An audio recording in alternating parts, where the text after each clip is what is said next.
Assalamualaikum warahmatullahi wabarakatuh. Selamat datang di Natsir Project, sebuah channel yang membicarakan tentang gerakan politik Islam di Indonesia. Sempat dibikin deg-degan ya ketika pekan lalu PKS tiba-tiba aja mencalonkan Bapak Sohibul Iman sebagai calon gubernur DKI Jakarta. Di mana ekspektasi di akar rumput tentu menginginkan PKS kembali mencalonkan Bapak Anies Baswedan sebagai calon gubernurnya. Ya, meski tidak lama berselang, PKS kemudian menganulir hal tersebut dan secara resmi mencalonkan Bapak Anies Baswedan sebagai calon gubernur dan Pak Sohibul Iman sebagai calon wakil gubernur mendampingi Pak Anies Baswedan. Wajar sebenarnya ketika PKS kemudian berani mencalonkan kadernya sendiri, yaitu Pak Sohibul Iman, untuk bersama-sama bertarung pada kontestasi Pilgub khususnya di Jakarta. Ya, karena PKS memang menjadi pemenang legislatif pada Pileg tahun ini, di mana PKS secara dominan menang di Jakarta Pusat, Jakarta Selatan, dan Jakarta Timur.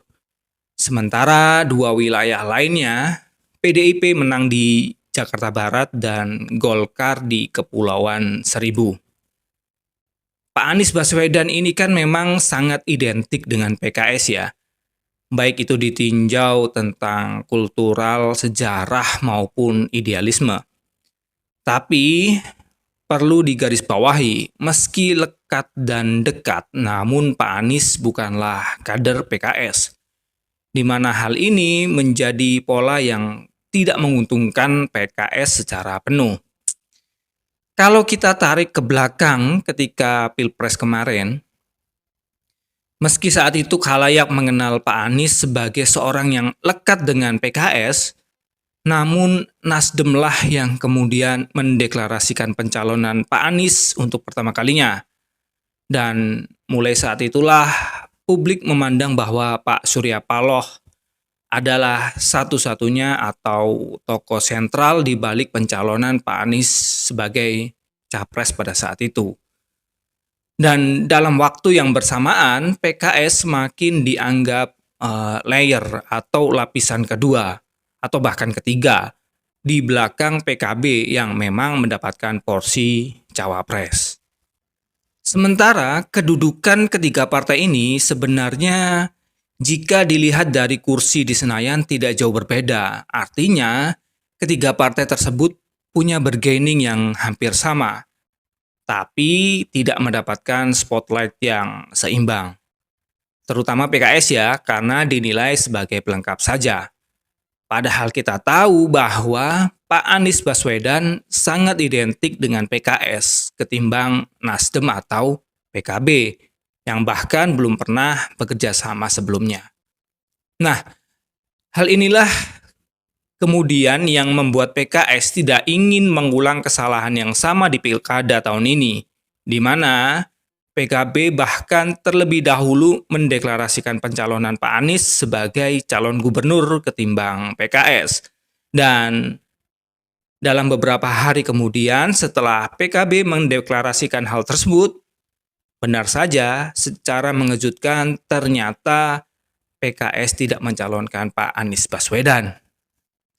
Disinilah kemudian posisi itu dikendalikan atau justru berpihak kepada PKS karena suara PKB di Jakarta sebenarnya tidak cukup besar, hanya sekitar 7,76% dibandingkan dengan PKS yaitu sebesar 16,8%.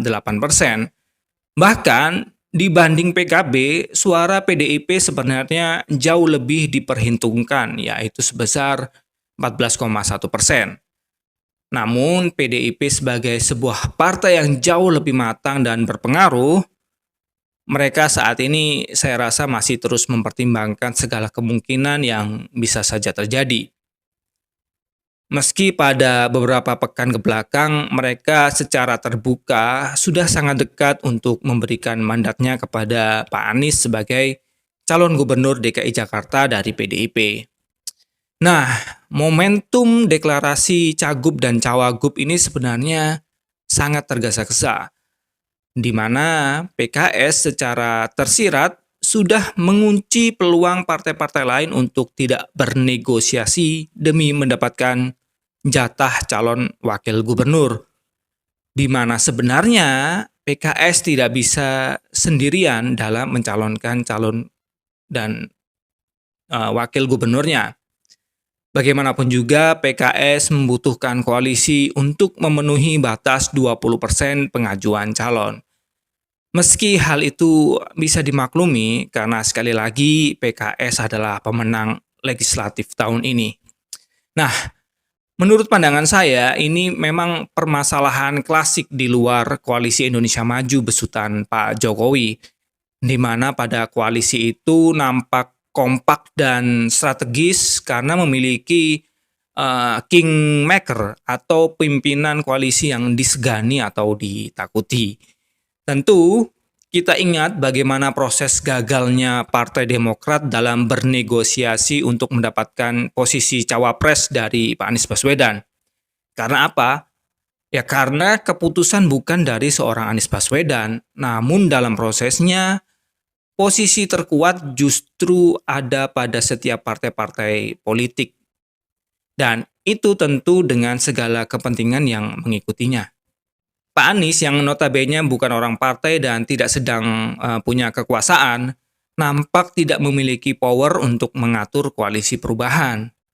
Dominasi justru hadir dari Pak Surya Paloh, dan ketika partainya mendapatkan masalah korupsi, maka selesai.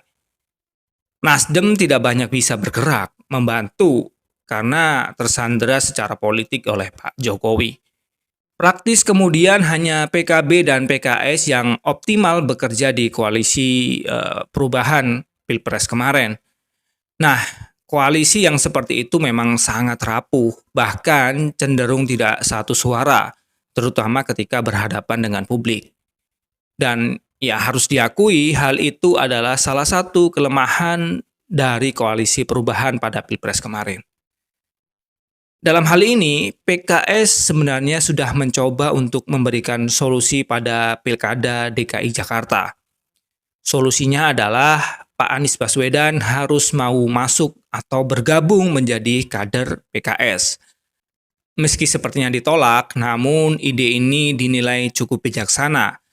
Karena Pak Anies Baswedan bisa sepenuhnya merepresentasikan diri sebagai kader PKS. Dan plot atau posisi calon wakil gubernur dapat diisi oleh kader atau pilihan dari partai yang lain. Dalam hal ini bisa dari PKB atau dari PDIP. Jika mereka tetap berkenan ya untuk bergabung dalam koalisi. Karena kemarin Wakil Sekretaris Jenderal DPP PKB Pak Saiful Huda bahkan menganggap PKS telah melakukan blunder atau kesalahan di Pilkada Jakarta. Beliau menilai ada kegamangan di internal PKS karena sebelumnya sudah mengumumkan Pak Sohibul Iman sebagai calon gubernur. Namun tidak lama justru menurunkan posisinya sebagai calon wakil gubernur bersama Pak Anies Baswedan, yang sebelumnya juga sudah dideklarasikan oleh PKB. Karena itulah beliau menilai jika ada komunikasi politik yang salah di tubuh PKB. Beliau juga mengaku belum tahu apakah sikap ini dapat atau menurunkan peluang PKB untuk tetap mengusung Pak Anies atau tidak. Karena saat ini PKB masih menimbang-nimbang tuh, nama Pak Anies ini jadi nggak dicalonkan sebagai calon gubernur.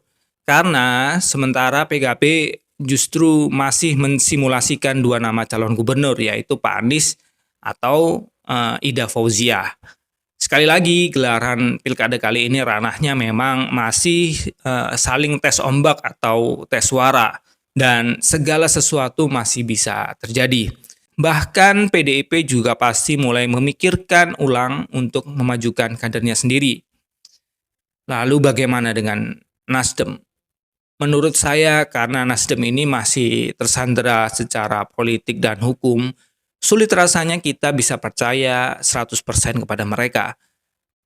Dan ya karena seakan-akan kakinya berada di koalisi perubahan, sedangkan tangannya sudah sepenuhnya berada di koalisi Indonesia Maju. Jadi sebaiknya kita abaikan saja sepak terjangnya terutama di media. Dan terakhir, karena saya cukup dekat dengan PKS, jangan pernah meremehkan kekuatan mereka apabila kadernya sendiri yang maju dalam kontestasi politik. Karena apa? Jika yang maju aja bukan kader, mereka bisa bergerak secara militan. Apalagi jika yang maju adalah kader asli mereka. Dapat dipastikan militansi mereka akan meningkat berkali-kali lipat. Dan ya, itu adalah salah satu ciri bagaimana partai kader seperti PKS dan PDIP dalam menggerakkan mesin politiknya. Allahu a'lam bishawab, jazakallahu khairan. Terima kasih telah menyimak video ini. Semoga Allah Azza wa Jalla menerima gerakan politik Islam ini sebagai amal ibadah kelak di yaumul akhir. Barakallahu fikum. Assalamualaikum warahmatullahi wabarakatuh.